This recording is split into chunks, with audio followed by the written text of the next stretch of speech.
মেনে নিয়ে গেছি, অনেক কিছুই বলিনি, অনেক কিছুই চুপ রয়েছি। This is the first time আমার মনে হয় যেটা, এবং আমি যতটুকু জানি, আপনি জানেন যে আমি ঠিক আছে একটা সময় গিয়ে আমি তো সবসময় বলেছি যে ঠিক আছে তুমি অফ হয়ে যাও, যেহেতু সে অফ হতে চায়নি। বুবলির দ্বিতীয় সন্তানকে অস্বীকার করছে অভিনেতা শাকিব খান। আমেরিকাতে গিয়ে প্রেগনেন্ট হয়ে এসেছিল অভিনেত্রী শাবনাম ইয়াসমিন বুবলি, এমনটাই গুঞ্জন উঠেছিল সোশ্যাল মিডিয়ায়। তাকে আমেরিকা থেকে ফেরত আসার পরই গর্ভবতী অবস্থায়, কিন্তু এখন যেন সূত্র অন্য কথা বলছে। শাকিব ও বুবলির কল রেকর্ডিং ভাইরাল হয়েছে, যেখানে শাকিব মানতেই চায় না যে এই সন্তানটা তার। তিনি স্পষ্ট জানিয়েছে, আমি অনেক দিন ধরে ওনাকে অনেক কিছুই বারণ করেছিলাম, কিন্তু সে আমার কথা শোনেনি।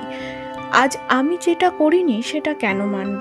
অন্যদিকে বুবলিরও একটি কল রেকর্ডিং ভাইরাল হয়েছে।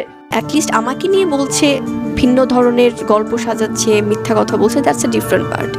বাট আমার সন্তানকে যদি আলাদাভাবে ওই ধরনের কোনো কিছু জাজমেন্ট করা হয় বা বলা হয়, সেটা তো আমাকে ডেফিনেটলি একটা স্টেপ নিতে হবে। এবং আমি কিন্তু কোনো কিছুই বলিনি সেখানে। প্রেগনেন্সির ছবিটাও কিন্তু মানে খুব এমন কোনো না যে খুব ফলাও করে কোনো কিছু।